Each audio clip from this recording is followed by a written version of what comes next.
Welcome to Karman Co-Education, strive to excellence. Hello friends, मैं अंकित कुमार आप लोगों का स्वागत करता हूं फिलोसफी दर्शन शास्त्र के लेक्चर में। यहाँ हम बात करेंगे वेदांत दर्शन के बारे में। ठीक है, वेदांत दर्शन जो कि ये बनाया गया हिंदी में लेक्चर बनाया गया, ठीक है, और यूपीएससी आईएएस एस्पिरेंट के लिए है। तो कोर्स को शुरू करने से पहले, लेक्चर को शुरू करने से पहले मैं अपनी कुछ डिटेल्स आपको बता देता हूँ। यहाँ पर मैं अपना टीचिंग एक्सपीरियंस आपसे शेयर कर लेता हूँ। देखिए, मैं ऑलरेडी वेदांत आईएएस अकेडमी रोहिणी में पढ़ा चुका हूँ और फिलोसफी का स्टडी आई मेरा पेन ड्राइव कोर्स भी चलता है। अन अकेडमी पे भी मैं फिलोसफी पढ़ा चुका हूँ। ठीक है, बाकी डिटेल्स आप खुद देख सकते हैं। अगर मैं बात करूँ यहाँ पे कोर्स के बारे में, कोर्स आपको पूरा दिखाई दे रहा है और यहाँ हम केवल बात करेंगे वेदांत दर्शन के बारे में। वेदांत संप्रदाय क्या है? वेदांत संप्रदाय में ब्रह्मन, ईश्वर, आत्मा, जीव, जगत, माया, अविद्या, अध्यास, मोक्ष, आप्रसक सिद्धि और पंच विभेद होते हैं। ठीक है, तो हम इन सब के बारे में बात करेंगे, लेकिन सबसे पहले हमारा जो टॉपिक आज शुरू होगा वो कौन सा होगा? अध्यास के बारे में। सबसे पहले हम अध्यास से शुरुआत करेंगे, लेकिन इससे पहले मैं प्रीवियस ईयर के क्वेश्चन भी दिखा देता हूँ। देखिए, फिलोसफी ऑप्शनल में जो यूपीएससी का पेपर आता है मेंस का, सीएस का 2018 का पेपर है। इसमें 5वां जो क्वेश्चन है, इसका अगर हम तीसरा पार्ट देखें सी, इसमें क्या है? अद्वैत वेदांत दर्शन में ब्रह्म की अवर्णीयता की बात की गई है, कि अनिवार्य चेतनता की बात की गई है, एवं माया की अवर्णीयता की बात की गई है। इनके भेद ये पूछ रहा है इसमें, तो भेद को पूछते हुए उसकी विवेचना करने की बात कर रहा है। अगर हम बात करें आगे तो इसमें एक और चीज़ क्वेश्चन है, ये वाला सी आपको दिख रहा होगा, पुरुष के बारे में। पुरुष एक है या अनेक है, इस संबंध में बात कर रहा है। ठीक, और कहाँ पे इस वेदांत के बारे में बात की गई है, अभी हम देख लेते हैं नीचे चल करके। देखिए, यहाँ पे क्वेश्चन है 7वें का बी, अद्वैत वेदांती सांख्य दर्शन के प्रकृति परिणामवाद की कैसे प्रतिक्रिया करते हैं? इस संबंध में सांख्य दर्शन अपनी स्थिति किस प्रकार बचाव करते हैं अपनी स्थिति का, इसकी विवेचना करने के लिए कह रहा है। ठीक है, और इसमें और तो कुछ खास दिख नहीं रहा, एक यहाँ पर नहीं, इतना ही यहाँ पे एक ये है, सॉरी। 8वें का ए, क्या स्वयं प्रकाशवाद की स्वीकृति अनिवार्यता स्वयं प्रमाणवाद की स्वीकृति उत्पन्न करती है? इस संदर्भ में न्यायिकों, मीमांसकों एवं अद्वैत वेदांतियों के मत का वर्णन कीजिए। तो यहाँ पर 3 क्वेश्चन पूछे गए 2018 में ही। अगर मैं 2019 में चलता हूँ तो 2019 में जो क्वेश्चन आया 8वें का ए, अद्वैतवाद के तत्वमीमांसा निरपेक्षवाद के तार्किक परिणामों की व्याख्या कीजिए। तो इस प्रकार से यहाँ पे क्वेश्चन पूछा गया है। तो चलिए हम डिस्कस करना शुरू करते हैं। तो आज जो वेदांत में टॉपिक होने वाला वेदांत संप्रदाय में वो है क्या? अध्यास। देखेंगे अध्यास क्या है। पहले वेदांत दर्शन को समझ लेते हैं कि वेदांत दर्शन क्या है। वेद जमा अंत, जहाँ पर वेदों का अंत हो जाता है, जहाँ वेदों का अंत हो जाता है उसे कहते हैं वेदांत। ठीक है, वेदों का अंत। शंकराचार्य जो है वो अद्वितीय वेदांत की बात करते हैं इसमें। रामानुज जो है वो विशिष्ट द्वैतवाद की बात करते हैं, विशिष्ट द्वैतवाद के प्रतिपादक है इसमें। माधवाचार्य जो है वो द्वैतवाद की बात करते हैं। तो तीनों का मत यहाँ पे अलग अलग होता है, ध्यान रखना।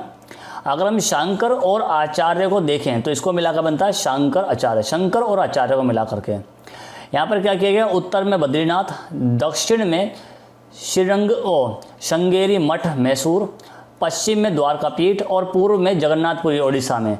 यहाँ पर क्या किया गया? 4 प्रकार के ऐसे मठों की स्थापना की गई संस्कृति को बढ़ावा देने के लिए। ठीक है, तो ध्यान रखना, संस्कृति को बढ़ावा देने के लिए इन मठों की स्थापना की गई है। 4 ये मठ हैं।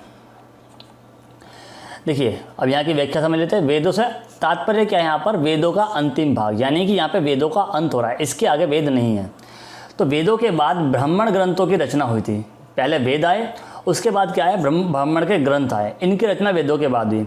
और वेदों में जो है वो मंत्रों की व्याख्या की गई है, यानी कि जिनमें ब्राह्मण ग्रंथ क्या कहेंगे? पहले वेद तो बना दिए गए, लेकिन ब्राह्मण ग्रंथ जो हैं इनमें वेदों के मंत्रों की व्याख्या की गई है, कि वेद जो हैं इनके जो मंत्र हैं इनको यहाँ पे प्रतिपादित किया गया, खोल के समझाया गया है। ठीक है, ब्राह्मण ग्रंथों के पश्चात अरण्यक ग्रंथों की रचना हुई थी। अरण्यक जो ग्रंथ है ये क्या है? ये एक प्रकार से जंगल में जा करके, यानी कि वन में शरण ले करके और एकांत वातावरण में अपने चिंतन और मनन की स्थिति की बात करता है। कि जब आप खास तौर पर ऋषि मुनि क्या करते हैं, वो लोग सारे गृहस्थ जीवन को त्याग देते हैं और वो एकांत वातावरण में खोज के लिए वन की तरफ प्रस्थान करते हैं। और जब वो वन में जाते हैं वहाँ वो शांति से बैठ करके एकदम पूर्ण रूप से चिंतन मनन करते हैं। और इन्हीं बातों का उल्लेख किसमें किया गया? अरण्यक ग्रंथ में इन्हीं बातों का उल्लेख किया गया है, जो कि ब्राह्मण ग्रंथ के पश्चात ही आए हैं। उनकी रचना ब्राह्मण ग्रंथ के पश्चात ही हुई है। अब अरण्यक जो ग्रंथ बने हैं इनके पश्चात यहाँ पे उपनिषदों की रचना की गई है। ये उपनिषद जो होते हैं वो वेदों का अंतिम भाग कहा गया है उपनिषदों को। ध्यान रखना, वेदों का अंतिम भाग किसको कहा गया? उपनिषदों को कहा गया है। वेदांत दर्शन में इन्हीं उपनिषदों पर आधारित बात की गई है। ठीक है, यानी कि जो हम वेदांत की बात करेंगे कि क्यों, क्योंकि हमने क्या कहा, वेद का मतलब क्या है? वेदों का अंत, वेदांत। ठीक है, तो उपनिषदों का अंतिम भाग हुआ क्या? वो उपनिषदों का अंतिम भाग जो हुआ वो वेद हुआ। तो वेदांत दर्शन में उपनिषदों पे ही बात की गई है, तो क्योंकि उपनिषद जो है अंतिम भाग है वेदों का। अब वेदांत दर्शन में शंकराचार्य का अद्वैत वेदांत सर्वाधिक प्रसिद्ध और मान्य है। यानी कि जब वेदांत दर्शन की बात आएगी तो अद्वैत वेदांत की बात सबसे ज़्यादा प्रसिद्ध होगी। और अद्वैत वेदांत से इसलिए मैंने आपको दिखाया, क्वेश्चन भी पूछे गए हैं। ठीक, शंकराचार्य का जन्म जो हुआ था वो केरल में हुआ था। केरल का जो कालड़ी जगह है, कालड़ी नाम की, वहाँ पे 1728 ईस्वी में इनका जन्म हुआ। और शंकराचार्य जो है ब्रह्म और जीव की एकता की बात करते हैं। ये कहते हैं ब्रह्म भी और जीव भी दोनों एक ही हैं।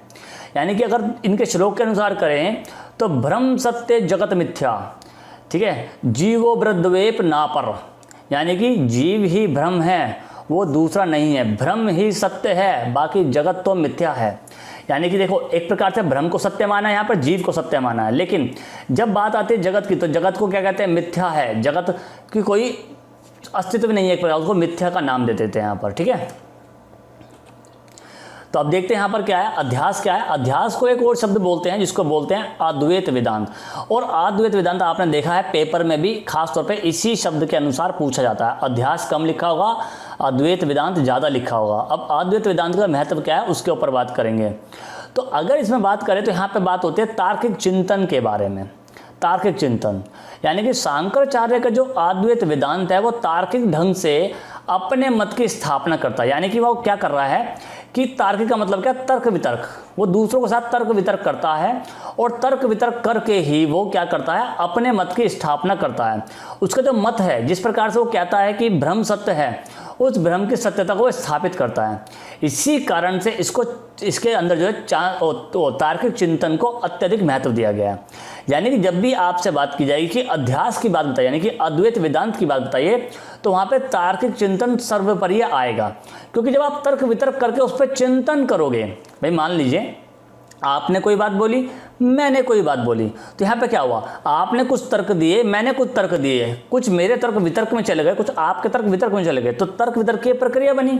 ठीक है, और फिर हम दोनों ने बैठ करके उस पर चिंतन मनन किया, तो यहाँ पे क्या है? तार्किक चिंतन की स्थिति उभरी, जिससे क्या है कि आपके द्वारा कही गई चीज़ और मेरे द्वारा कही गई चीज़ पूर्ण रूप से जो सही चीज़ थी वो अस्तित्व में आ गई। ठीक, तो दूसरा ये कहते हैं मानवीय एकता की बात करते हैं। ये कहते हैं सभी जीवों को मूलतः ब्रह्म माना गया है। यानी कि जो जीव हैं वो मूलतः ब्रह्म ही है, अर्थात ब्रह्म से कोई भी अलग नहीं है। तो ब्रह्म तो अपने आप में एक है, तो ये क्या कहते हैं? सभी मानव एक हैं, यानी कि ये एकता की बात करते हैं। तो इसी आधार पर शंकर भी क्या कहते हैं? सभी मानवों को एकता की बात रखते हैं कि सभी मानव जो वो एक हैं, सभी में एकता के गुण की बात करते हैं वो। ठीक है, तो सभी मानव क्या होते हैं? इस प्रकार से एक है, मूलतः ब्रह्म ही उनको माना गया है। और अगर सांस्कृतिक एकता की ये बात करते हैं तो इन्होंने क्या किया कि चारों कोनों में, यानी कि जो हमारा देश है, देश हम इस प्रकार से अपना देखते हैं, एक होता है ईस्ट, एक होता है नॉर्थ, एक होता है साउथ और एक होता है वेस्ट, यानी कि उत्तर, पूर्व, दक्षिण और पश्चिम। तो इन चारों कोनों में इन्होंने एक एक मत स्थापित किए, जिन मत की स्थापना के थ्रू इन्होंने क्या किया कि सांस्कृतिक एकता को मजबूती दी। क्योंकि हमारा देश एक है और सभी पूरे देश में एक प्रकार की संस्कृति का उदय होना चाहिए, जिससे कि हमारी संस्कृति हमेशा बनी रहे, छिन्न भिन्न ना हो या विभिन्न प्रकार के वर्गों में ना बट जाए, ना टूटे। तो इसी सांस्कृतिक एकता को मजबूती प्रदान करने के लिए देश के चारों कोनों में विभिन्न प्रकार के मत स्थापित किए गए, जो मैं आपको ऑलरेडी दिखा चुका हूं। ठीक, अब शंकराचार्य के दर्शन को अद्वैत ही क्यों कहा गया है? ये ध्यान रखना, अद्वैत ही क्यों कहा गया है। देखिए, अद्वैत में ज्ञान के सर्वोच्च स्तर पर कोई भेद नहीं है, यानी कि जो ज्ञान है उसका एक सर्वोच्च स्तर हो जाता है और उसमें कोई आप भेद नहीं कर सकते, तो इसे अद्वैत कह देते हैं। इसलिए अर्थात जब हम कह सकते हैं जब जीव सर्वोच्च स्तर का ज्ञान प्राप्त कर लेता है तो वह ब्रह्म एवं जीव के बीच का भेद समाप्त हो जाता है और दोनों एक हो जाते हैं। मान लीजिए जब आप यहाँ पर हो इसकी आपकी स्थिति और आप ऐसे बढ़ रहे हो धीरे धीरे, यानी कि आप नीचे से लेकर सर्वोच्च स्तर का ज्ञान आप प्राप्त कर रहे हो, तो आप जीव न होकर के आप ब्रह्म हो गए। क्या होता है कि मान लीजिए एक बच्चा है छोटा सा, उसको ज्ञान कम होता है, लेकिन वो धीरे धीरे तरक्की करता रहता है और उसको ज्ञान की परम सीमाएं मिलने शुरू हो जाती हैं और एक दिन जाकर के वो ब्रह्म हो जाता है, यानी कि वो जीव जो ब्रह्म के साथ मिल जाता है और दोनों एक हो जाते हैं। यानी कि जब उसे सर्वोच्च ज्ञान की स्थिति आ जाती है, सर्वोच्च ज्ञान की प्राप्ति हो जाती है, संपूर्ण ज्ञान वो पा लेता है, तो उसे ही उन्होंने बोला अद्वैत। अद्वैत का मतलब क्या है, इसमें अपने आप में दोनों चीज़ सम्मिलित हैं, यानी कि कौन सा, जीव भी सम्मिलित है और ब्रह्म भी सम्मिलित है। जीव जब पूर्ण ज्ञान प्राप्त लेता है तो वो ब्रह्म हो जाता है और ये दोनों क्या होते हैं, एक हो जाते हैं। इन दोनों की फिर अलग अलग व्याख्या नहीं की जा सकती, इसलिए इनको अद्वैत मान लिया जाता है। अब शंकर के द्वारा सांख्य दर्शन की आलोचना कैसे की गई, क्योंकि फिलॉसफी है, दर्शन शास्त्र है, तो इसमें आलोचनाओं का बहुत महत्वपूर्ण हिस्सा होता है। तो पहले देखते हैं, सांख्य के अनुसार अचेतन प्रकृति बिना किसी चेतन सत्ता के जगत का निर्माण करती है। सांख्य क्या बोलते हैं कि अचेतन प्रक्रिया, यानी कि कोई चेतन प्रक्रिया नहीं है, तो वो बिना किसी चेतन सत्ता के जगत का निर्माण कैसे कर सकती है। तो इसी मत की आलोचना करते हुए कहते हैं शंकर कि इनके अनुसार अचेतन प्रकृति बिना किसी चेतन सत्ता के जगत का निर्माण नहीं कर सकती। भाई ये तो संपूर्ण बात हो गई। कैसे कि अगर कोई अचेतन प्रक्रिया है तो उससे कोई चेतन प्रक्रिया कैसे स्थापित की जा सकती है। चेतन प्रक्रिया के द्वारा ही चेतन चीज हो सकती है ना। अगर मान लीजिए मैं यहाँ से यहाँ तक कोई चीज लिख रहा हूँ तो ये चेतन है, ये प्रक्रिया हो रही है। लेकिन अगर मान लीजिए मैं यहीं पे मैंने पॉइंट को रखा हुआ है और मैं कहूँ आगे तक लिख जाए, तो ये आगे तक नहीं लिखेगा, मेरा पॉइंट यही रहेगा, यानी कि इसमें कोई चेतना नहीं हो रही। ठीक, तो ऐसे आप इसको समझ सकते हो। इसका मतलब क्या हुआ कि अचेतन प्रकृति के द्वारा कभी चेतन सत्ता की स्थापना नहीं की जा सकती, उसका निर्माण नहीं किया जा सकता। आगे सांख्य अपने उपरोक्त मत की पुष्टि के लिए कहते हैं, अंधे लंगड़े का उदाहरण दे देते हैं कि भाई ये जो मत है इसकी पुष्टि के लिए क्या करते हैं, वो अंधे और लंगड़े का उदाहरण दे देते हैं। लेकिन शंकर इस उदाहरण को स्वीकार नहीं करते। वे क्या कहते हैं कि शंकर के अनुसार अंधे और लंगड़े दोनों चेतन। भाई अंधा जो है वो आंखों से अंधा है, लेकिन उसके पास और तो अपनी ज्ञानेंद्रियां हैं, वो सुन सकता है, सूंघ सकता है, बोल सकता है और क्या कहते हैं, दुर्गंध सुगंध को महसूस कर सकता है। तो लंगड़ा जो है वो मान लीजिए अपने पैरों से लंगड़ा है, लेकिन उसके अंदर भी एक चेतन क्रिया तो है, वो बाकी सारे कार्य तो कर सकता है, हाथ पैर चला सकता है, लेट सकता है, उठ सकता है, बैठ सकता है, यानी कि वो चेतन कार्य कर सकता है। अंधा और लंगड़ा होना अचेतन स्थिति को नहीं दर्शाता, वो चेतन स्थिति को ही दर्शाता है। तीसरा है, वैशेषिक के अनुसार परमाणुओं के आपस में मिलने से सृष्टि का निर्माण होता है। वैशेषिक क्या कहते हैं कि परमाणु जब आपस में मिलते हैं, यानी कि जब वो संयुक्त होते हैं, तब क्या होता है, सृष्टि का निर्माण होता है। और जब वो अलग हो जाते हैं, संयुक्त में क्या होता है, एक चीज साथ भी होगी और कभी भी अलग हो सकती है। जब वो अलग होते हैं तो उसमें क्या होता है, सृष्टि का प्रलय आता है। तो यहाँ ये कहते हैं क्योंकि परमाणु गतिहीन है, परमाणु में तो गति होती ही नहीं है, तो ईश्वर इनमें गति उत्पन्न कर देता है। ये कहते हैं ईश्वर इनमें गति उत्पन्न कर देता है, यानी कि परमाणु में ईश्वर गति देता है, जिससे क्या होता है, सृष्टि का निर्माण होता है। अब शंकर के अनुसार परमाणु से सृष्टि का निर्माण नहीं हो सकता, क्योंकि परमाणु स्वयं गतिहीन है। अब गतिहीन वस्तु किसी गतिवान वस्तु का संचालन कैसे कर सकती है, क्योंकि परमाणु में गति स्वीकार कर ली जाए तो वह सृष्टि शाश्वत हो जाएगी, सृष्टि क्या हो जाएगी, शाश्वत हो जाएगी। ठीक है, ध्यान रखना। तो शंकर यह कहते हैं कि यदि परमाणुओं में गति कोई अदृश्य शक्ति उत्पन्न करती है तो वो अदृश्य जो है वो दूर होगी या समीप, इसका निर्णय कौन करेगा। मान लीजिए कि यहाँ पर मैं एक पेड़ बनाता हूँ, मैं पेड़ का एग्जाम्पल ले रहा हूँ, ठीक है। एक मान लीजिए यहाँ से शक्ति जा रही है, यहाँ पे हवा चल रही है और ये पेड़ की पत्तियाँ हिल रही हैं, समझ लिए पेड़ की पत्तियाँ हिल रही हैं।